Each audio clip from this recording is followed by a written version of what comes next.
నమస్కారం.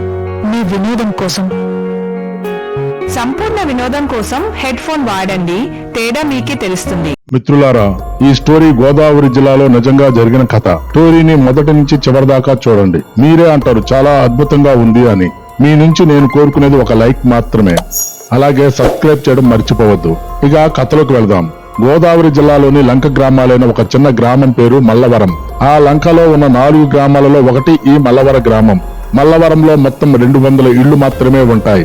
ఆ ఇళ్లలో చాలా మటుకు పెంకుటిళ్లు, మిగతావి పూరిళ్లు. ఆ గ్రామంలో కొబ్బరి చెట్లు చాలా ఎక్కువగా కనిపిస్తూ ఉంటాయి. ఆ గ్రామంలోనే సీతాపతి అనే 40 ఏళ్ల రైతు, అతని భార్య రేవతి, కుమారుడు ప్రభు, కూతురు లక్ష్మలతో నివసిస్తూ ఉండేవాడు. అతని భార్య రేవతికి 35 సంవత్సరాలు, కుమారుడు ప్రభుకి 12 ఏళ్లు, కూతురు లక్ష్మికి 8 సంవత్సరాలు ఉంటాయి. సీతాపతికి 3 ఎకరాల అరటి తోట, 2 ఎకరాల పంట భూమి ఉన్నాయి. అలాగే ఇంటి దగ్గర 4 పాడి గేదెలు ఉన్నాయి. ఆ గ్రామంలో ఉన్న రోడ్లన్నీ మట్టి రోడ్లే. అక్కడక్కడ వీధి లైట్లు ఉన్నాయి. చుట్టూ ఉన్న పచ్చటి తోటలు, పంట పొలాలతో కలకలలాడుతూ ఉంటుంది ఆ గ్రామం. ఆ గ్రామాన్ని ఆనుకుని కొద్ది దూరంలో నిండుగా నీటితో ప్రవహిస్తున్న గోదావరి నది చూడటానికి ఎంతో బాగుంటుంది. ఆ గ్రామంలో పాఠశాల లేకపోవడం కారణంగా పిల్లలందరూ పొరుగున ఉన్న మరొక గ్రామంలో ఉన్న పాఠశాలకు వెళ్లి వస్తూ ఉంటారు. ఆ గ్రామంలో ఒక ప్రక్కన ఆంజనేయ స్వామి దేవాలయం, మరో ప్రక్కన క్రిస్టియన్ చర్చి మాత్రమే ఉన్నాయి. గ్రామంలోని వారెవరూ పెద్దగా చదువుకున్న వారు కాదు. చాలా మటుకు వారి పొలాల్లోనో అలాగే అరటి తోటలోనో పనులు చేసి ఆ పంటల మీద వచ్చిన ఆదాయంతో జీవనం సాగిస్తూ ఉంటారు. గ్రామంలోని ప్రజలందరూ చాలా సాధు స్వభావం కలవారు. అందరూ ఒకరికొకరు సహాయం చేసుకుంటూ ఏ విధమైన తేడాలు లేకుండా ప్రశాంతంగా బతికేస్తూ ఉంటారు. ఇక సీతాపతి విషయానికి వస్తే, సీతాపతి పెద్దగా చదువుకోలేదు, కానీ మంచితనంతో పాటు లోక జ్ఞానం మాత్రం మెండుగా ఉంది. గ్రామంలోని వారికి ఎవరికైనా ఏదైనా ఆపద వస్తే ముందుంటాడు. చేతనైన సహాయం చేస్తూ ఉంటాడు. తన ఆనందాన్ని కానీ బాధను కానీ అంత తొందరగా బయట పెట్టడు. ఉదయాన్నే అరటి తోటకెళ్తే సాయంత్రం గాని తిరిగి ఇంటికి రాడు. వారానికి ఒకసారి రాజమండ్రి వెళ్లి మార్కెట్లోని అరటి గెలల రేట్లు ఎలా ఉన్నాయో తెలుసుకుని మరుసటి రోజున తన తోటలో తయారైన అరటి గెలలను మార్కెట్లోకి పంపిస్తూ ఉంటాడు. ఒక్క మాటలో చెప్పాలంటే సీతాపతికి అందరూ మిత్రులే, శత్రువులంటూ ఎవరూ లేరు. భార్య రేవతి కొద్దిగా దూకుడు స్వభావం ఉన్నప్పటికీ భర్త సీతాపతి మాటకు ఎదురు చెప్పేది కాదు. ఇంటి వద్ద ఉన్న గేదెలను, వాటి మంచి చెడులను చూసుకుంటూ ఇంటి వద్దే ఉంటుంది. తల్లిదండ్రులను బట్టే పిల్లలు అన్నట్లు సీతాపతి 2 పిల్లలు చాలా బుద్ధిమంతులు. ఆ రకంగా సీతాపతి ప్రశాంతమైన జీవనాన్ని సాగిస్తూ ఉంటాడు. ఒక్క సీతాపతే కాదు, అక్కడ ఉన్న చాలా లంక గ్రామాలలోని రైతులందరూ ఆ విధంగానే ఉంటారు. కానీ కాలం ఎప్పుడు ఒకేలా ఉండదు కదా. ప్రతి సంవత్సరం గోదావరి నదికి వరదలు వస్తూ ఉంటాయి. ఈ సంవత్సరం కూడా ఋతుపవనాలు బలంగా రావడం వలన గోదావరికి వరద చాలా ఎక్కువగా వచ్చింది. గోదావరి నది ప్రవాహానికి దగ్గరలో ఉన్న అన్ని లోతట్టు గ్రామాలు చాలా మటుకు ఆ వరద ప్రమాదానికి మునిగిపోయాయి. మల్లవరం గ్రామానికి కూడా ఆ వరద తాకిడి బలంగానే తాకింది. వరద ఉధృతికి మల్లవరం గ్రామానికి దగ్గరలో గోదావరి నదికి 2 చోట్ల గండి పడి వరద నీరు గ్రామంలోకి ప్రవేశించి అరటి తోటలను, పంట పొలాలను ముంచేసింది. కొద్దిగా పల్లంలో ఉన్న కొన్ని ఇళ్లు కూడా మునిగిపోయాయి. అందరూ రైతులతో పాటు సీతాపతి అరటి తోటలు, పంట పొలాలు వరద నీటిలో మునిగిపోయాయి. గోదావరి నది వరద మూలంగా ఆ సంవత్సరం అక్కడ రైతులందరికీ అపార నష్టం వచ్చింది. అలా ఆ వరద నీరు 10 రోజుల పాటు అలానే ఉండి గోదావరికి వరద తగ్గుముఖం పట్టంగానే నెమ్మదిగా ఆ వరద నీరు అంతా తిరిగి నదిలోకి వెళ్లిపోయాయి. గ్రామాలలోని రైతులందరూ వెళ్లి వరద నీటిలో విరిగి పడిపోయిన అరటి చెట్లను, ఎర్రటి ఒండు మట్టితో కప్పేసిన పంట పొలాలను చూసుకుని బోరును విలపించారు. చేసేదేమీ లేక తిరిగి అరటి మొక్కలను, పంట పొలాలను బాగు చేసుకునే పనిలో పడ్డారు అక్కడ రైతులందరూ. వర్షాకాలం ప్రారంభంలోనే వర్షాలు బాగా పడుతూ ఉన్నాయి. సీతాపతి కూడా తనకున్న అరటి తోటను బాగు చేసుకునే పనిలో పడ్డాడు. విరిగి పడిపోయిన అరటి బోధులను తొలగిస్తూ వరద ప్రవాహానికి నీటితో పాటుగా కొట్టుకు వచ్చిన పెద్ద పెద్ద చెట్ల కొమ్మలను, చెత్తను తొలగిస్తూ తోటను బాగు చేసుకుంటూ ఉన్నాడు. ఒక రోజు సీతాపతి తన అరటి తోటలో అలా చెత్తను తొలగించే పనిలో ఉండగా వరద నీటికి కొట్టుకుని వచ్చిన చెట్ల కొమ్మలతో పాటు ఒక చెక్క పెట్టె కూడా సీతాపతికి కనిపిస్తుంది. ఏదోలే చెక్క పెట్టె వరదకు కొట్టుకొచ్చింది అని సీతాపతి ఆ చెక్క పెట్టెను కూడా చెట్టు కొమ్మలతో పాటు తీసి పక్కన పెడతాడు. అలా ఆ రోజు సాయంత్రం దాకా ఆ పొలంలోనే వరద నీటికి కొట్టుకు వచ్చిన చెత్తనంతటిని తీసి ఒక పక్కన పెట్టే పనిలో ఉంటాడు సీతాపతి. సాయంత్రం సమయానికి సీతాపతి కొడుకు ప్రభు కూడా స్కూలు నుంచి వచ్చి పొలంలో తండ్రికి సహాయం చేస్తూ చెట్ల కొమ్మలను తీసి పక్కన పడవేస్తూ ఉంటాడు. వరద వలన జరిగిన నష్టాన్ని తలుచుకుని సీతాపతి దుఃఖిస్తూ బాధపడుతూ ఉంటాడు. సాయంత్రం చీకట పడే సమయానికి సీతాపతి, అతని కొడుకు ప్రభు ఇద్దరు ఇంటికెళ్తామని పొలంలో నుంచి బయటకు వచ్చే సమయంలో ఇందాక సీతాపతి పక్కన పడేసిన చెక్క పెట్టె సీతాపతి కొడుకుకి కనిపిస్తుంది. ప్రభు దాని వంక ఆసక్తిగా చూస్తూ, నాన్న అక్కడ ఏదో చెక్క పెట్టెపడి ఉంది, ఏమిటది, తీసేదా అని అడుగుతాడు. ఏదో లేరా, వరదలు అనేక వస్తువులు కొట్టుకుని వస్తాయి. మన బ్రతుకుల్ని చల్లా చెదురు చేసే వరదలు మనకు ఆ చెత్తనే పోగేసుకుని వస్తాయి. అవేమి అంటుకోకు, రేపు ఆ చెత్తనంతటినీ తీసుకెళ్లి గోదాట్లో పడేద్దాం అంటూ ఇంటి వైపు నడక సాగించాడు. ప్రభు కూడా ఆ పిట్ట వంకే చూస్తూ తండ్రి వెనకే ఇంటి ముఖం పట్టాడు. వీళ్ల కోసమే ఎదురు చూస్తున్న భార్య రేవతి భర్తకు కాళ్లు కడుక్కోవడానికి నీళ్లిస్తూ పొలం రేపటికి శుభ్రం అవుతుందా అని అడుగుతుంది బాధగా. ఏమో చెప్పలేం, 2-3 రోజులు పట్టవచ్చు అంటూ సీతాపతి గేదెలకు మేత వేయడానికి గొడ్ల సావిడిలోకి వెళతాడు. జల్లు జల్లుగా వర్షం పడుతూ ఉంది. ఎప్పుడూ తనను చూడగానే తోకలు అటు ఇటు ఆడిస్తూ, చెవులను టపటపా కొడుతూ, తలలను ముందుకు వెనకకు ఆడిస్తూ రా రా తొందరగా మాకు మేత వెయ్యి అంటూ హడావిడి చేసే గేదెలు ఆ రోజు ఎందుకునో భయంగా ఒక ప్రక్కగా నిలబడి ఏమాత్రం హుషారు లేకుండా ఉండటం చూసిన సీతాపతి భార్య రేవతిని కేకేస్తూ, ఏమిటి ఈ రోజు పశువులు అన్ని అదోలా ఉన్నాయి అని అడుగుతాడు. ఇప్పుడు దాకా బాగానే ఉన్నాయి, ఏంటో మరి ఎందుకు అలా ఉన్నాయో అంటూ ఇంటి లోపలికి వెళ్ళింది రేవతి. సీతాపతి గేదెల ముందు మేతను వేస్తూ తన చేతులతో వాటి వీపులను సున్నితంగా తడుతూ వాటికి భరోసా ఇస్తూ తినండి అంటూ వాటితో మాట్లాడుతూ ఉన్నాడు. కానీ గేదెలు మాత్రం దేనినో చూసి భయపడుతున్నట్లు బెదురుతూనే ఉన్నాయి. వాటి వాలకం చూసిన సీతాపతి లాభం లేదు, వరద వాతావరణానికి గేదెలు బాగా బెదిరిపోయాయి, రేపు డాక్టర్ కు చూపించాలి వీటిని అనుకుంటూ ఇంటి లోపలికి వెళ్లిపోతాడు. బయట ఆకాశం నల్లగా మబ్బులు పట్టి వర్షం బాగా పడేటట్టు ఉంది. అప్పుడు మెరుస్తూ ఉంది. అప్పటికే పిల్లలిద్దరూ భోంచేసి నిద్రపోవడానికి రెడీ అవుతున్నారు. సీతాపతి రేవతి ఇద్దరు కూడా భోజనం చేస్తూ వరద వల్ల జరిగిన నష్టం గురించి మాట్లాడుకోసాగారు. ఈ సంవత్సరం పంట పోయింది, వచ్చే సంవత్సరం అన్నా బాగా పండితే కొంత బాకీ తీర్చుకోవచ్చు, తెలిసిన వాళ్ళు కాబట్టి గట్టిగా అడగకపోవచ్చు అని భార్య రేవతితో చెప్తున్నాడు సీతాపతి. 2 సంవత్సరాలకు 3 సంవత్సరాలకు ఈ విధంగా వరదలు వస్తుంటే పిల్లల భవిష్యత్తు ఎలాగండి, వాళ్ళను పెద్ద చదువులు ఎలా చదివిస్తాం, సంవత్సరం అంతా కష్టపడింది నోటి దాకా వచ్చేసరికి నీళ్లపాలైంది, ఇలాంటి కష్టాలు మనకే రావాలా, ఆ దేవుడికి కూడా మన మీద దయలేదు అంటూ కళ్ళనీళ్లు పెట్టుకుంటూ బాధపడుతుంది రేవతి. మంచాలు వేసుకుని రేపటి పనుల గురించి మాట్లాడుకుంటూ ఊరి దేవుడైన ఆంజనేయ స్వామి వారిని తలుచుకుంటూ పిల్లలిద్దరినీ చెరో పక్కన పడుకోబెట్టుకుని వారికి నీతి కథలు చెప్తూ ఎవరి మీద కోపం చూపించకూడదు, దేవుడి మీద అసలు అలగకూడదు, ప్రతి ఒక్కరూ ఏదో ఒక సమయంలో మనకు సహాయం చేసేవారే అని చెప్తూ నిద్రలోకి జారుకున్నాడు సీతాపతి. బయట వర్షం పడుతూ ఉరుముతూ శబ్దాలు వినపడుతూ ఉన్నాయి. ఊరంతా నిశ్శబ్దంగా ప్రశాంతంగా ఉంది. అక్కడక్కడ ఊళ్ళోని కుక్కలు అరుస్తున్న చప్పుడు మాత్రం వినిపిస్తా ఉన్నాయి. గ్రామంలోని జనాలందరూ వారి వారి ఇళ్లలో ప్రశాంతంగా నిద్రపోతున్నారు. పల్లెటూరు కావడం వలన రాత్రి 8 గంటలకే ఊరంతా నిద్రపోతున్నాడే కాని సీతాపతికి ఉధృతంగా ముంచుకొస్తున్న వరద నీళ్లు, ఆ నీళ్లలో కొట్టుకుని పోతున్న తన అరటి చెట్లు, ఎటు చూసినా మునిగిపోయిన తోటలో బాధగా అటు ఇటు తిరుగుతున్న సీతాపతి వద్దకు పాత చెక్క పెట్టి కొట్టుకుని రావడం అన్ని కలలో కనబడుతున్నాయి. ఉలిక్కిపడి లేచిన సీతాపతికి గొడ్ల సావిడిలో నుంచి గేదెలు అరుస్తున్నట్లు శబ్దం వినిపించింది. ఆ సమయంలో ఎందుకు అరుస్తున్నాయో అనుకుంటూ బయటకు వచ్చి గొడ్ల సావిడిలోకి వెళ్తాడు సీతాపతి. గొడ్ల సావిడిలో ఒక మూలన సీతాపతికి ఎవరో 2 మనుషులు ఉన్నట్లు లీలగా కనిపిస్తారు.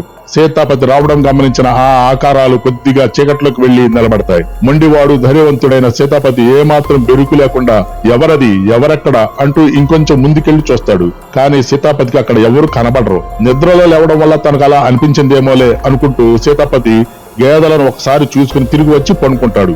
మరుసటి రోజు ఉదయాన్నే ఈ విషయం తన భార్య రేవతికి చెప్పి గేదెలు ఎందుకనో ఏవో నీడలను చూసి భయపడినట్టున్నాయి, వాటికి కొద్దిగా దిష్టి తీసి చావిడిని శుభ్రం చేయమని చెప్పి పొలం కేసి వెళతాడు. దారిలో కొంతమంది గ్రామస్తులు కనబడి వాళ్లకు రాత్రి ఏవో వింత శబ్దాలు, ఎవరో నడిచి వెళ్తున్నట్లు గజ్జల మోతలు వినపడ్డాయని చెప్పుకోవడం వింటాడు. కానీ సీతాపతి మాత్రం తనకు ఎదురైన సంఘటనను మాత్రం ఎవరితోనూ చెప్పలేదు. ఆ రోజున వర్షం లేకపోవడం వల్ల సీతాపతి రాత్రి 6 గంటల దాకా పొలంలోనే ఉండి అంతా బాగు చేసుకునే పనిలో మునిగిపోయాడు. కొద్దిసేపటి తర్వాత మిగతా పొలాలలోని వారు వెళ్లిపోయారని గమనించిన సీతాపతి హడావుడిగా ఇంటికి బయలుదేరాడు. సీతాపతి ఇంటికి వెళ్లే దారిలో కొద్ది దూరం గోదావరి నది ఒడ్డున ఉన్న కట్ట మీదగా వెళ్లవలసి ఉంటుంది. ఎప్పుడు వెళ్లే దారి కావడం వల్ల సీతాపతి చకచకా నడుచుకుంటూ వెళ్తున్నాడు. కుడి పక్కన ఏమీ ఎరగనట్లు ప్రశాంతంగా గోదావరి నది ప్రవహిస్తూ ఉంది. గట్టు బాట మీదకు వంగి ఏపుగా పెరిగిన చింత చెట్లు, గన్నేరు చెట్లు కింద నుంచి నడుచుకుంటూ వెళ్తున్నాడు సీతాపతి. అప్పుడప్పుడే కొద్దిగా చిగడ పడుతూ ఉంది.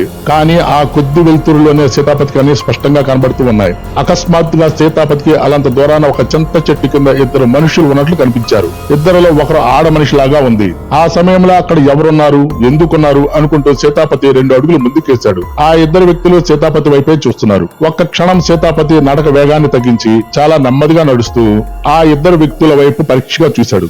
ఒక్కసారిగా సీతాపతికి గుండె ఆగినంత పనైంది. అక్కడ ఉన్నది మనుషులు కాదని, వింత ఆకారంతో ఉన్న దెయ్యాలని తెలుసుకోవడానికి సీతాపతికి పెద్ద సమయం పట్టలేదు. అప్రయత్నంగా సీతాపతి కాళ్లు రెండు అక్కడే నేలకు అతుక్కొని నిలబడిపోయాడు. ఒక్కసారిగా వెనక్కి తిరిగి చూశాడు. కనుచూపు మేర ఎవ్వరూ కనిపించలేదు. వెనక్కి తిరిగి పరిగెత్తాలనే ఆలోచన కాని, పెద్దగా అరవాలనే ఆలోచన కాని సీతాపతికి రాలేదు. అలానే చెక్కల ఆ వింత ఆకారాలను చూస్తూ నిలబడిపోయాడు. ఆ ఆకారాల్లో ఒకటి 6 అడుగుల ఎత్తుతో ముఖం మాత్రమే కనబడుతూ నల్లటి వస్త్రం కప్పుకొని సీతాపతి వైపే చూస్తూ ఉంది. అతని కళ్ళు ఉండాల్సిన చోట కళ్ళకు బదులుగా ఏవో ఎర్రగా మెరుస్తూ ఉన్నాయి. రెండో ఆకారం పూర్తిగా ఆడ మనిషి వలె ఉంది. కానీ ఆమె తెల్లటి చీర, తెల్లటి జాకెట్ వేసుకుని నల్లటి తన జుట్టుని అలా గాలికి వదిలేసి తన 2 చేతులు సీతాపతి వైపే చాసి సీతాపతినే చూస్తూ ఉంది.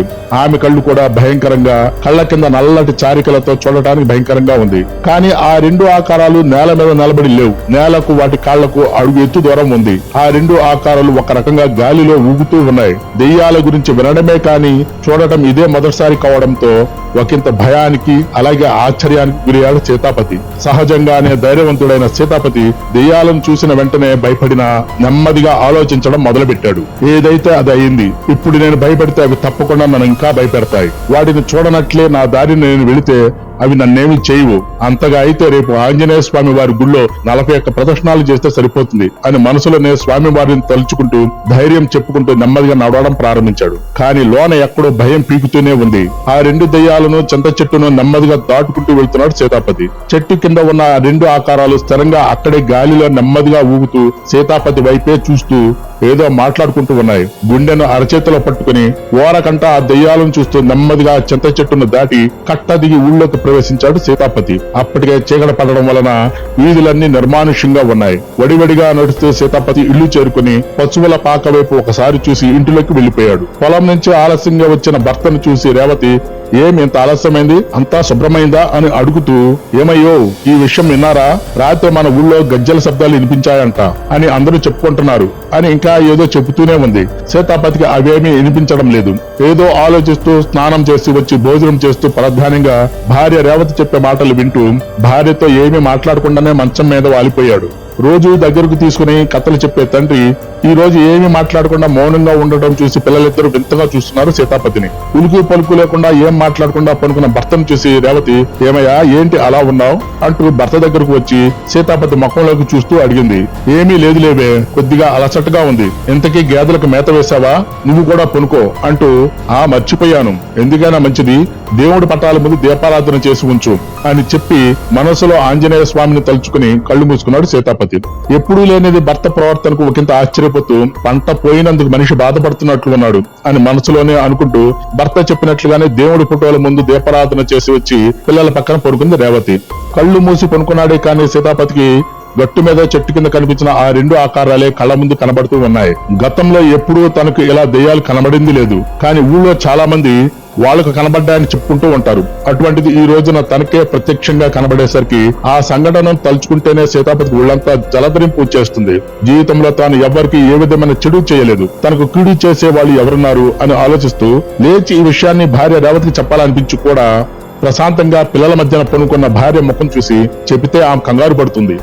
చెప్పకూడదు, ఈ విషయాన్ని ఎవరికీ చెప్పకూడదు అనే నిర్ణయానికి వచ్చి తాను కళ్ళు మూసుకుని నిద్రపోవడానికి ప్రయత్నించసాగాడు సీతాపతి. కానీ ఆ రాత్రి ఊళ్ళోని వారికే కాదు, సీతాపతికి అతని భార్య రేవతికి కూడా ఎవరో నడిచి వస్తున్నట్లు గజ్జల మోత వినపడసాగింది. నిద్ర పట్టక అటు ఇటు దొల్లుతున్న సీతాపతికి ఆ గజ్జల శబ్దం విని లేచి మంచం మీద కూర్చొని దేవుడి ఫోటో ముందు వెలిగించిన దీపం కాంతిలో గది మొత్తాన్ని చూడసాగాడు. గజ్జల మోతకు మెలకు వచ్చి రేవతి కూడా లేచి కూర్చుంది. అక్కడో కూర్చోమని భార్యకు సైగ చేస్తూ లెగవకు, అలానే ఉండు అంటూ చెప్తున్నాడు సీతాపతి. ఆ గజ్జల శబ్దం ఇంటి బయట వరండాలో నుంచే వస్తుంది. ఆ శబ్దం ఉన్నట్లుండి ఆగిపోతూ తిరిగి వినిపించడం ప్రారంభమైంది. లేచి తలుపు తీయబోతున్న సీతాపతిని రేవతి, ఏమయ్యో తీయకు తీయకు, వద్దు వద్దు అంటూ వారిస్తుంది. కానీ అదే సమయంలో 4 ఇళ్ల అవతల ఉన్న వీర్రాజు ఇంట్లో నుంచి ఎవరది, ఎవరు అని పెద్దగా అరవడం వినిపిస్తుంది. అదే విధంగా ఆ రోజు రాత్రి ఆ గ్రామంలోని చాలా మందికి ఆ గజ్జల శబ్దాలు వినిపించాయి. తెల్లారి గ్రామంలోని జనాలందరూ రాత్రి తమకు వినిపించిన గజ్జల శబ్దాల గురించే మాట్లాడుకోసాగారు. కొంతమంది అయితే తమకు రాత్రి దెయ్యాలు కనిపించాయని, ఊరికి ఏదో అరిష్టం జరగబోతుందని ఏదేదో ఊహించి కథలుగా చెప్పసాగారు. మొత్తానికి ఊళ్ళో ఉన్న పశువులు రాత్రిపూట వినిపిస్తున్న గజ్జల శబ్దాలకో లేక వింత ఆకారాలను చూసో తెల్లారి చాలా గేదెలు పాలు ఇవ్వకుండా వింతగా ప్రవర్తించాయి. ఊళ్ళో ఉన్న ఆంజనేయ స్వామి గుడి పూజారి ఊళ్ళోకి దుష్టపీడలు ప్రవేశించాయి. అందరూ చాలా జాగ్రత్తగా ఉండాలి, ఊళ్ళో ప్రత్యేక పూజలు జరిపించాలి, గ్రామంలోని జనాలందరూ నిష్ఠగా ఉండాలి అంటూ హెచ్చరిస్తున్నారు. ఇవన్నీ వింటూనే సీతాపతి భయపడుతూనే పొలం వైపు వెళ్లసాగాడు. ఈ రోజుతో పొలం శుభ్రం చేయడం అయిపోతుంది. రేపు రాజమండ్రి వెళ్లి కొన్ని మందులు తెచ్చుకుని పొలంలో చల్లుకోవాలి. మరలా వర్షాలు ముమ్మరం కాకముందే విత్తనాలు చల్లుకోవాలి అనుకుంటూ నది గట్టు మీదుగా చింత చెట్ల ముందుగా వెళుతున్నాడు. సరిగ్గా నిన్న సాయంత్రం ఎక్కడైతే 2 దెయ్యాలు కనిపించాయో అదే చెట్టు కింద మరలా అవే 2 వింత ఆకారాలు సీతాపతినే చూస్తూ ఉన్నాయి. కానీ ఈ రోజు ఎందుకనో వింతగా సీతాపతికి భయం వేయలేదు. సీతాపతి ఒక క్షణం ఆగి వాటి వంకే ధైర్యంగా తదేకంగా చూస్తూ నెమ్మదిగా ముందుకు అడుగులేశాడు. 4 అడుగులేసిన తర్వాత ఎందుకనో సీతాపతికి ఆ 2 దెయ్యాలు అతని వెనకే వస్తున్నట్లు అనిపించింది. ఆగి వెనకకు చూసిన సీతాపతికి అతనికి 10 అడుగుల దూరంలో గాలిలో తేలుతూ అతని వెనకే ఆ 2 ఆకారాలు వస్తున్నాయి. ఈసారి సీతాపతి అసలు భయపడలేదు. పూర్తిగా వెనక్కి తిరిగి ఆ దెయ్యాలనే సూటిగా చూస్తూ నెమ్మదిగా, ఎవరు మీరు, ఏం కావాలి, నా వెనకే ఎందుకు వస్తున్నారు అని అడిగాడు. ఆ 2 దెయ్యాలు ఏం మాట్లాడకుండానే సీతాపతినే చూస్తూ ఉన్నాయి. ఈసారి సీతాపతి వాటి ఆకారాలను స్పష్టంగా చూడడం జరిగింది. అందులో ఒకటి ఆడదెయ్యం, రెండోది మగదెయ్యం అని స్పష్టంగా తెలుస్తుంది. అవి నిన్న కనిపించినంత భయంకరంగా మాత్రం లేవు. ఈ రోజు భయపడకుండా చూడడం వల్ల కాబోలు వాటి ముఖాల్లో చాలా సౌమ్యత కనిపిస్తుంది. అవి తనను ఏమీ చేయవని ఒక నిశ్చితాభిప్రాయానికి వచ్చాడు సీతాపతి. ఇంకొకసారి సీతాపతి వాటి ముఖాల కేసి చూసి నేరుగా తన పొలంలోకి వెళ్లి మిగిలిన చెత్తను తీసే పనిలో పడ్డాడు. కానీ అలాంత దూరంలో ఆ 2 దెయ్యాలు నిలబడి సీతాపతినే చూస్తూ ఉన్నాయి. మధ్య మధ్యలో సీతాపతి లేచి నిలబడి వాటినే చూస్తూ, ఎవరు మీరు, అసలు ఎవరు తాలూకా మీరు, ఇక్కడ ఎందుకు వచ్చారు, నా వెనకే ఎందుకు ఉన్నారు, రాత్రుళ్ళు ఎందుకు గజ్జలు మోగిస్తున్నారు అని అడుగుతున్నాడు. ఆ 2 దెయ్యాలు ఏమీ మాట్లాడకుండా సీతాపతిని చూస్తూ ఉన్నాయి. అంతలో అటుగా వెళుతున్న పక్క పొలం రైతు సీతాపతిని చూసి, ఏం సీతాపతి, ఎవరితో మాట్లాడుతున్నావు అని అడిగాడు పెద్దగా. ఉలిక్కి పడిన సీతాపతి, అబ్బే ఎవరూ లేరు, నేనే ఏదో మాట్లాడుకుంటున్నాను అన్నాడు తటపటాయిస్తూ. ఆ రైతు అనుమానంగా సీతాపతిని చూస్తూ తన పని తాను చేసుకోసాగాడు. ఆ రోజు సాయంత్రం దాకా ఉండకుండా మధ్యాహ్నమే సీతాపతి ఇంటికి చేరుకున్నాడు. సీతాపతి వెనకాలే గట్టు మీద చింత చెట్టు వరకు ఆ 2 దెయ్యాలు వచ్చి చెట్టు దగ్గరే ఆగిపోయాయి. ఇదంతా గమనిస్తూనే ఉన్నాడు సీతాపతి. ఇంటికెళ్లి ఈ విషయాన్ని భార్య రేవతికి చెప్పాలనుకున్నాడు సీతాపతి. కానీ ఊళ్ళోకి వెళ్లగానే ఊరి పెద్దలు కొంతమంది ఒక చోట గుమిగూడి ఏదో మాట్లాడుకోవడం కనిపించింది. సీతాపతి కూడా అక్కడికి వెళ్లి వాళ్ళు ఏం మాట్లాడుకుంటున్నారో విన్నాడు. వచ్చే మంగళవారం ఊరిలోని ఆంజనేయ స్వామి గుళ్ళో ప్రత్యేక పూజలు చేయాలని, అలాగే బయట నుంచి పెద్ద స్వాముల వారిని తెప్పించి హోమం కూడా చేయించాలని మాట్లాడుకుంటున్నారు. సీతాపతికి అంతా అర్థమైంది. 2 రోజుల నుంచి ఊళ్ళో రాత్రులు గజ్జల మోతలు రావడం తనకు కనబడుతున్న దెయ్యాల పనే అని, వాటిని పంపించేందుకే వీళ్ళు హోమం చేయబోతున్నారని అర్థమైంది. అదే ఆలోచిస్తూ ఇంటికెళ్లిన సీతాపతికి ఇంటి ముందు తెల్లటి కారు కనిపించింది. అంటే వైజాగ్ నుంచే తన భార్య రేవతి తమ్ముడు రమణ వచ్చినట్లు ఉన్నాడు అనుకుంటూ ఇంటిలోకి వెళ్లాడు సీతాపతి. రమణ వైజాగ్ లో బంగారపు నగల షాప్ నడుపుతున్నాడు. బాగా పలుకుబడి సంపాదించాడు ఆ వ్యాపారంలో. బావ సీతాపతిని చూడగానే రమణ ఆప్యాయంగా, బావా బాగున్నావా అంటూ పలకరించాడు. బాగానే ఉన్నాను, ఏమిటి వస్తున్నట్లు చెప్పకుండానే కబురు చేయకుండానే ఎలా వచ్చావు అంటూ పలకరించాడు సీతాపతి. ఏంటి బావా, వరదకు బాగా నష్టం వచ్చిందంట, కనీసం మాకు తెలియపరచలేదు అంటూ బాధపడ్డాడు రమణ. నదులన్న తర్వాత వరదలు రావడం సహజం, మన పని మనం చేసుకుంటూ వెళ్లాలే కానీ ఆగిపోకూడదు కదా అన్నాడు సీతాపతి. లేదు బావా, మీరు కూడా వైజాగ్ వచ్చేయండి, మీ చేత మంచి వ్యాపారం పెట్టిస్తాను, అందరం అక్కడే ఉండొచ్చు అన్నాడు రమణ. నాకు మొక్కలు పెంచడమే వచ్చు, వ్యాపారం రాదుగా రమణ అన్నాడు సీతాపతి నవ్వుతూ. అన్నం వడ్డిస్తూ, అంతే, మీ బావ దేనిని సీరియస్ గా తీసుకోరు, 2 ఏళ్లకు ఒకసారి ఈ విధంగా వరదలు వస్తుంటే ఎలా బ్రతకాలి, పిల్లల భవిష్యత్ ఏమిటి అంటూ నిష్ఠూరంగా మాట్లాడుతుంది రేవతి. అదే రోజు సాయంత్రం రమణ బయలుదేరి వెళ్లిపోతూ బావ సీతాపతి దగ్గరకు వచ్చి, బావా నీకేదైనా సహాయం కావాలంటే మొహమాటం లేకుండా అడుగు, నీకోసం ఏదైనా చేస్తాను అన్నాడు రమణ. అలాగే అడుగుతాలే, 4 రోజులు ఉండు, మంగళవారం ఊళ్ళో హోమం చేస్తారంట, చూసి వెళదు అన్నాడు సీతాపతి. అమ్మో 4 రోజులా? లేదు బావా, చాలా అర్జెంట్ పనులున్నాయి, రేపు రాజమండ్రిలోనే ఉంటాను, వీలు ఉంటే కలుస్తాను అంటూ వెళ్లిపోయాడు రమణ. మా తమ్ముడు చెప్పింది ఒకసారి ఆలోచించండి అంటూ ఇంటిలోకి వెళ్ళింది రేవతి. ఇంటి బయట కూర్చొని ఏదో ఆలోచిస్తూ ఉన్న సీతాపతికి ఇంటి ప్రహరీ గోడ మీద ఆ 2 దెయ్యాలు కూర్చొని సీతాపతినే చూస్తూ ఉన్నాయి. ఆ సమయంలో అవి అలా అక్కడ కనబడేసరికి ఉలిక్కి పడిన సీతాపతి ఒక క్షణం కంగారు పడ్డాడు. కానీ అంతలోనే సర్దుకొని ఆ 2 దెయ్యాలను పరీక్షగా చూశాడు.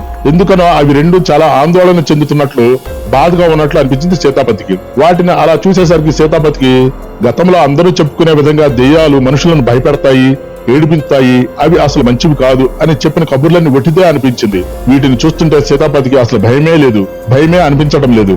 ఆ 2 దెయ్యాలను అలా చూసేసరికి సీతాపతికి ఎందుకునో ఏమిటో వాటి బాధ తెలిస్తే బాగుండు అనుకున్నాడు. అప్రయత్నంగా అదే మాటను సీతాపతి కొద్దిగా పెద్దగా, ఏమిటి మీ బాధ, నాకు తెలిసేటట్లు చెప్పండి అన్నాడు.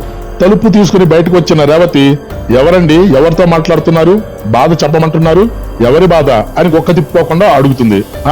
ఏమి లేదు అంటూ ఊళ్ళోకి వెళ్ళాడు సీతాపతి. ఊళ్ళో వాళ్ళ బాధలన్నీ కావాలి ఈ మనిషికి, ఇంట్లో వాళ్ళ బాధలు పట్టించుకోడు అంటూ గొణుక్కుంటూ ఇంట్లోకి వెళ్ళింది రేవతి. గోడ మీద కూర్చొని సీతాపతిని రేవతిని ఇద్దరి వైపు మార్చి చూస్తూ ఒకదాని ముఖం ఒకటి చూసుకుంటూ ఆ 2 దెయ్యాలు ఏవో మాట్లాడుకుంటూ అక్కడి నుంచి నెమ్మదిగా లేచి గాల్లో ఎగిరిపోయాయి. ఊళ్ళో పెద్ద ఆసామింటికి వెళ్లి, రేపు రాజమండ్రి వెళ్లి కొద్దిగా ఎరువులు తెచ్చుకుందాం అనుకుంటున్నాను, డబ్బులేమన్నా సర్దుతావా మామా అని అడిగాడు సీతాపతి. ఇప్పుడు కష్టంరా అల్లుడు, ఇంకెక్కడన్నా ప్రయత్నించు అన్నాడు ఆసామి. ఎప్పుడు అడగంగానే లేదు అనకుండా సహాయం చేసే ఆసామి డబ్బులు దొరకడం కష్టం అనేసరికి సీతాపతికి అంతా అయోమయం అనిపించింది. ఆలోచిస్తూ ఇంటికి కూడా వెళ్లకుండా నేరుగా పొలం వైపే వెళ్లసాగాడు సీతాపతి. దూరంగా గట్టు మీద చింత చెట్టు మొదట్లో ఆ 2 దెయ్యాలు కనిపిస్తున్నాయి.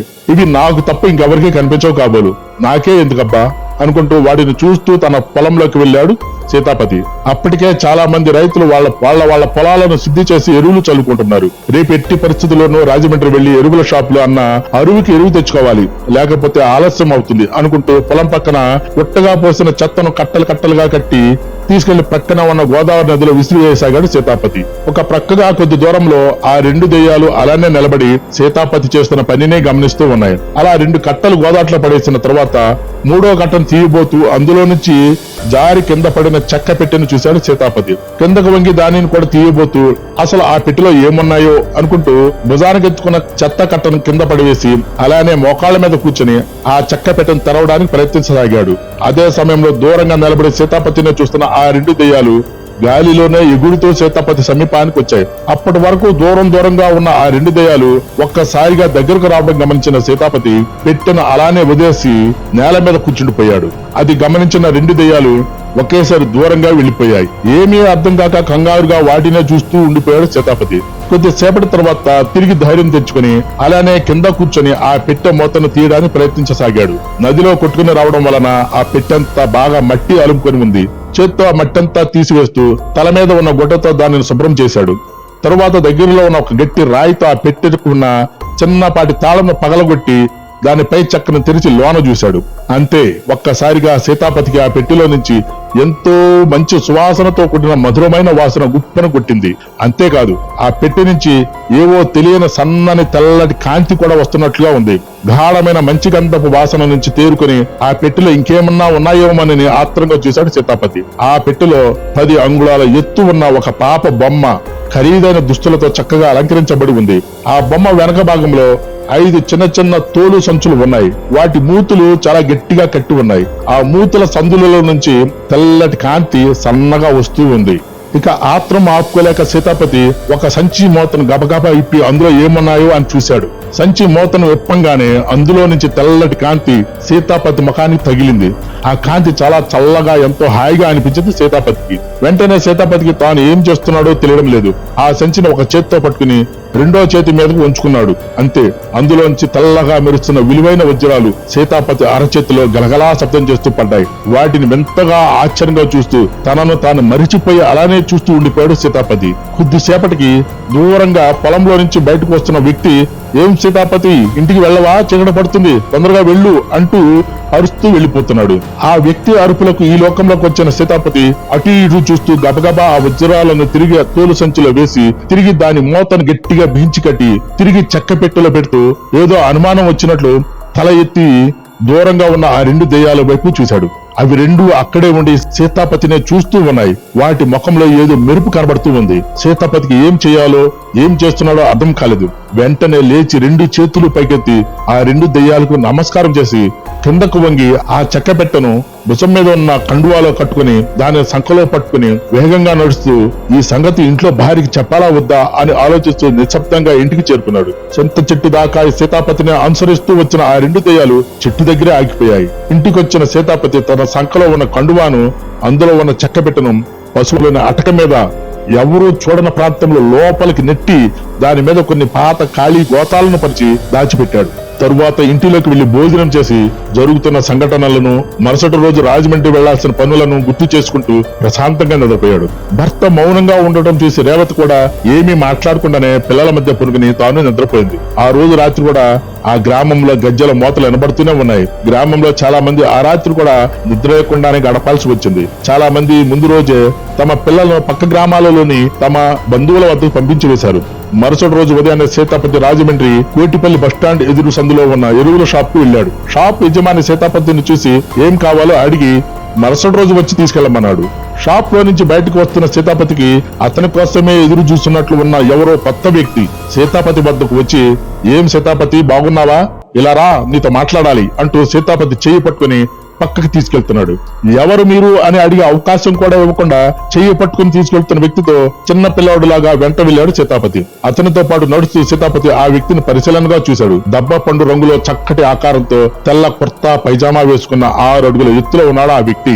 సుమారుగా 50 ఏళ్లు ఉంటాయి. అతని ఆకారం వేషధారణ ఇక్కడ మనిషిలా లేడు. పక్కకు తీసుకెళ్లిన వ్యక్తి సీతాపతిని చూస్తూ, సీతాపతి నీకు మంచి రోజులు వచ్చాయి. నీ దగ్గరకు వచ్చిన దాంట్లో నీకు ఉపయోగపడేవి నీ వద్దే ఉంచుకుని మిగిలిన వాటిని రేపు సూర్యోదయంకి ముందే గోదాట్లో కలిపేయి. నీకు మంచి జరుగుతుంది. లేకపోతే నీవు చాలా బాధపడాల్సి వస్తుంది. గుర్తుంచుకో రేపు ఉదయం అంటూ సీతాపతి బొగ్గ మీద చిన్నగా ఆప్యాయంగా చేతితో తడుతూ వెనక్కి తిరిగి చచ్చగా నడుచుకుంటూ వెళ్లిపోయాడు. అతను వెళ్లిన వైపే నోరు తెరుచుకుని గుడ్లప్పించుకుని చూస్తూ ఉండిపోయాడు సీతాపతి. సార్ పక్కకు తప్పుకోండి అంటూ ఆటో అతను ఆరన్ పెట్టేసరికి ఈ లోకంలోకి వచ్చిన సీతాపతికి అంతా అయోమయంగా అనిపించసాగింది. గబగబా కోటిపల్లి బస్టాండ్ అంతా కలిగి తిరుగుతూ ఆ జుబ్బా వేసుకున్న మనిషి కోసం వెతికాడు. ఆ సెంటర్లలో ఉన్న 2-3 షాపులలో ఈ జుబ్బా మనిషి ఆనవాళ్లు చెప్పి మీరేమన్నా చూసారా అని కూడా అడిగాడు. లాభం లేదు. అసలు తన చుట్టూ ఏమి జరుగుతుందో అర్థం కావడం లేదు సీతాపతికి. ఊళ్ళో ఆ దెయ్యాలు తనకే కనబడటం ఏమిటో, రాత్రులు గజ్జల మోతలేమిటో, ఇప్పుడు ఈ జుబ్బా మనిషి ఎవరో ఏమీ అర్థం కావడం లేదు. కోటిపల్లి బస్టాండ్ ప్రక్కన ఉన్న గోదావరి నది దగ్గరకు నడుచుకుంటూ వెళ్ళాడు సీతాపతి. నది ఒడ్డినే ఇసుక తిన్నెల మీద కూర్చొని ఎదురుగా పరవళ్లు తొక్కుతూ ప్రవహిస్తున్న నీళ్లను తదేక దృష్టితో చూస్తూ ఆలోచనలో పడ్డాడు. దూరంగా నదికి అవతల ఒడ్డున గోస్పాద క్షేత్రం కనబడుతూ ఉంది. సీతాపతికి పక్కనే కొద్ది దూరంలో కొంతమంది వేద పండితుల సమక్షంలో చనిపోయిన తమ వారి అస్థికలను నదిలో కలుపుతున్నారు. కొంతమంది తమ పూర్వీకులకు పిండ ప్రదానం చేస్తున్నారు. చివరిలో పండితులు, ఇక మీ పెద్దల ఆత్మలకు శాంతి కలుగుతుంది, వారి ఆత్మలకు ప్రశాంతత లభిస్తుంది అని చెప్తున్నారు. ఆ దృశ్యాలనే పదే పదే చూస్తున్న సీతాపతికి ఇంతకు ముందు అపరిచితుడైన జుబ్బా మనిషి చెప్పిన మాటలు, నీ దగ్గరకు వచ్చిన వస్తువులో నీకు అవసరం లేని వాటిని రేపు ఉదయం సూర్యోదయం ముందే గోదాట్లో కలిపేయి అనే మాటలు గుర్తొచ్చాయి.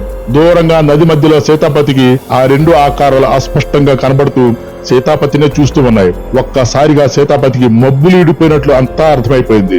ఒక నిర్ణయానికి వచ్చినట్లుగా ఒక్క ఉదుటన లేచి మనసారా గోదారమ్మకు నమస్కరించి ఇంటికి బయలుదేరాడు సీతాపతి. ఈ సమయంలో తనకు నమ్మకంగా సహాయం చేయగల వ్యక్తి బావమరిది రమణే అని దారిలో రమణికి ఫోన్ చేసి, రమణ వీలు చూసుకుని రేపు ఉదయం వచ్చి నన్ను కలువు, లేకపోతే నేనే రేపు నిన్ను రాజమండ్రిలో కలుస్తాను, నీతో చాలా అత్యవసరమైన విషయం మాట్లాడాలి అని చెప్పాడు. అలాగే బాబా తప్పకుండా వస్తాను అన్నాడు రమణ. ఈ విషయం ఎవ్వరికీ చెప్పకూడదు, భార్య రేవతికి కూడా అనుకుంటూ ఇంటికి చేరుకున్నాడు సీతాపతి. ఉదయాన్నే తెల్లారక ముందే లేచి శుభ్రంగా స్నానం చేసి పశువుల పాకలోకి వెళ్లి పైన అటక మీద దాచిన చెక్క పెట్టెను తీసుకుని నేరుగా తన పొలంకి సమీపంలో ప్రవహిస్తున్న గోదావరి నది దగ్గరకు వచ్చి నిలబడ్డాడు. ఒకసారి చుట్టూ చూశాడు. అప్పుడప్పుడే చీకటిపోయి తూర్పున ఎర్రగా బంగారు కాంతులతో సూర్య భగవానుడు వస్తూ కనిపించాడు. తనకు ఎదురుగా కొద్ది దూరంలో 2 ఆకారాలు ఒకదాని పక్కన ఒకటి నిలబడి గాలిలో తేలుతూ చాలా ఆతృతగా కనిపిస్తున్నాయి. సీతాపతి వాటినే చూస్తూ చేతిలోని చెక్క పెట్టెలో నుంచి 5 తోలు సంచులను బయటికి తీసి పక్కనే ఇసుక మీద పెట్టి చెక్క పెట్టెను తీసుకుని నెమ్మదిగా నడుచుకుంటూ నదిలోకి నడుములోతు దాకా వెళ్ళాడు. అక్కడ నీళ్లు చాలా వేగంగా ప్రవహిస్తున్నాయి. అక్కడ నీళ్ల అడుగు భాగాన కాళ్లతో గట్టిగా తన్ని పెట్టి స్థిరంగా నిలబడి దూరంగా తూర్పు దిక్కున బంగారు కాంతులతో వెలిగిపోతున్న సూర్యుడికి చేతిలో ఉన్న చెక్క పెట్టెతో సహా నమస్కరిస్తూ నీళ్లలో మునిగాడు. అలా 3 సార్లు మునిగిన తర్వాత లేచి నిలబడి నీళ్లలో తనకు ఎదురుగా గాలిలో తేలుతూ నిలబడి ఉన్న ఆ 2 ఆత్మలకు కూడా నమస్కరిస్తూ చేతిలో ఉన్న చెక్క పెట్టెను వాటికి చూపిస్తూ నెమ్మదిగా ఆ నీటి ప్రవాహంలో వదిలేశాడు. అంతే, నీటి ప్రవాహానికి ఆ చెక్క పెట్టె వేగంగా మునుగుతూ తేలుతూ వెళ్లిపోతూ ఉంది. అలా ఆ చెక్క పెట్టె కనిపించేంత వరకు దానినే చూస్తూ నిలబడిపోయాడు సీతాపతి. కొంతసేపటికి తల ఎత్తి చూస్తే ఆ 2 ఆకారాలు కూడా ఆ చెక్క పెట్టెతో పాటుగా గాలిలో తేలుతూ వెళ్తూ మధ్య మధ్యలో సీతాపతి సీతాపతి వంకే చూస్తూ మసక వెలుతురులో కలిసిపోయాయి. అలాగే నేలలో నుంచి బయటకు వచ్చి ఇసుక మీద పెట్టిన 5 తూలు సంచులను భద్రంగా తీసుకుని వెంట తెచ్చుకున్న మరొక సంచిలో వేసుకుని అలాగే ఆ తడి బట్టలతో నడుచుకుంటూ రాజమండ్రి వైపు వెళ్లసాగాడు సీతాపతి. సీతాపతికి ధవళేశ్వరం బ్రిడ్జి దగ్గరే కారులో ఎదురయ్యాడు రమణ. ఇది జరిగిన 10 సంవత్సరాలకు ఒక రోజు సీతాపతి అతని భార్య రేవతి పుణ్యక్షేత్రాలను దర్శిస్తూ మహారాష్ట్రలోని నాసిక్ దగ్గరికి వెళ్లడం జరిగింది. ఆ రోజు నాసిక్ లోని త్రయంబకేశ్వర జ్యోతిర్లింగాన్ని దర్శించి బయట ప్రధాన వీధులలోని పెద్ద పెద్ద షాపులను చూస్తూ వెళుతున్నారు సీతాపతి అతని భార్య రేవతి. అన్ని షాపులు లోన వస్తువులు బయటకు కనబడే విధంగా అద్దాలు అమర్చబడి ఉన్నాయి. ఆ అద్దాలలో నుంచి లోన షాపులోని ప్రతి వస్తువు బయట వారికి కనబడుతూ ఉన్నాయి. ఆడ నడిచి వెళ్తున్న సీతాపతి ఒక షాప్ ముందు సడన్ గా ఆగిపోయాడు. ప్రక్కనే ఉన్న రేవతి కూడా ఆగి భర్త వంకే ఏమిటి అన్నట్టు చూస్తుంది. సీతాపతి చూపులన్నీ ఎడమ ప్రక్కన ఉన్న పెద్ద నగల షాప్ లోని ఓనర్ కౌంటర్ కి పైన గోడ మీద డిజైన్ లైటింగ్ ల మధ్య కనిపించిన ఒక పాప ఫోటో, ఆ ఫోటోకి ఇరువైపులా ఉన్న మరో 2 ఫోటోలు. అంతే. సీతాపతి వెంటనే షాప్ లోకి వెళ్లి కౌంటర్ లో ఉన్న వ్యక్తిని పరిశీలనగా చూస్తూ తనకు వచ్చి రాని హిందీలో, బాబు మీరేమి అనుకోవద్దు, ఈ ఫోటోలో ఉన్నవారు ఎవరు అని ఫోటోలను చూపిస్తూ అడిగాడు. ఆ కౌంటర్ లో కూర్చున్న వ్యక్తికి ఒక 30 సంవత్సరాలు ఉండొచ్చు. ఆ వ్యక్తి సీతాపతిని అనుమానంగా చూస్తూ, వారు మా అమ్మా నాన్న, ఆమె మా చెల్లెలు, మీరెవరండి అని అడుగుతున్నాడు. కానీ సీతాపతి వారు ఎప్పుడు చనిపోయారు అని అడిగాడు. చాలా గంభీరమైన ఆకారంతో, చేతికి అన్ని వేళ్లకు బంగారు ఉంగరాలతో, మెడలో పెద్ద బంగారు చైన్తో, ఖరీదైన బట్టలతో, అలాగే పక్కన ఉన్న ఆడ మనిషి ఒంటి మీద చాలా ఖరీదైన నగలతో కనిపిస్తూ ఉండేసరికి కౌంటర్ లో ఉన్న వ్యక్తి నెమ్మదిగా లేచి నిలబడుతూ, 10 సంవత్సరాలు దాటింది, మా నాన్నగారు మీకు తెలుసా అని అడుగుతున్నాడు. తెలుసు, ఎలా చనిపోయారు అని అడిగాడు సీతాపతి ఆ ఫోటోల వంకే చూస్తూ. తెలుసు అనేసరికి ఆ వ్యక్తి ముఖంలో కొంత రిలీఫ్ కనిపించింది. చనిపోలేదండి, పార్ట్నర్స్ ఆస్తుల దగ్గర గొడవ పడి అమ్మా నాన్నలిద్దరిని చంపేశారు అన్నాడు. మరి మీ చెల్లెలు అడిగాడు సీతాపతి నొసలు చిట్లించి తల ఊపుతూ. మా చెల్లెలు కూడా వాళ్లే కిడ్నాప్ చేసి తర్వాత చంపేశారు. ఇంతకీ మీరు ఎక్కడి నుంచి వస్తున్నారు, మా నాన్నగారు మీకు ఎలా తెలుసు అని అడిగాడు ఆ వ్యక్తి. కౌంటర్ లోని యజమాని లేచి నిలబడి వీళ్లతో మాట్లాడుతూ ఉండడం చూసి అక్కడ షాప్ లో ఉన్న వాళ్ళలో ఒక అతను టీలో మంచినీళ్ళు తీసుకొచ్చి సీతాపతికి రేవతికి ఇచ్చాడు. వద్దు బాబు అంటూ సీతాపతి నీళ్లు తెచ్చిన వ్యక్తిని యథాలాపంగా తల తిప్పి చూశాడు. ఆ వ్యక్తి పచ్చటి రంగుల దబ్బపండు మాదిరిగా తెల్లటి కుర్తా పైజామా వేసుకుని సీతాపతినే చూస్తూ మృదువుగా నవ్వుతూ ఉన్నాడు. అంతే. సీతాపతికి గుర్రం తల తిరిగినట్లయింది. ఒక్క నిమిషం ఎలాగో సంభాళించుకుని తనను తాను కంట్రోల్ చేసుకుంటూ ఫోటోలో ఉన్న వాళ్ళకి, కౌంటర్లో ఉన్న వ్యక్తికి, నీళ్లు తెచ్చిన పెద్ద మనిషికి 2 చేతులు జోడించి నమస్కరిస్తూ భుజం మీద ఉన్న కండువాతో కళ్ళు తుడుచుకుంటూ నెమ్మదిగా షాప్ బయటకు వచ్చాడు. ఏమీ అర్థం కాక షాప్ లోని వాళ్ళు ఒకరి ముఖాలు ఒకరు చూసుకుంటున్నారు. భర్త వింత ప్రవర్తనకు కారణం తెలియక భర్త గట్టిగా పట్టుకుని నడిపించుకుంటూ భర్తతో పాటు బయటకు నడిచింది రేవతి. మిత్రులారా, ఎలా ఉంది స్టోరీ? మీకు నచ్చింది అనుకుంటున్నాను. ఇంకెందుకు ఆలస్యం, ఒక లైక్ ఇచ్చి మీ అభిప్రాయాన్ని కామెంట్ లో తెలపండి. మీ మిత్రులకు షేర్ చేయండి. సబ్స్క్రైబ్ చేయడం మర్చిపోవద్దు. ఇటువంటి ఎన్నో కథలు మీకోసం రెడీగా ఉన్నాయి.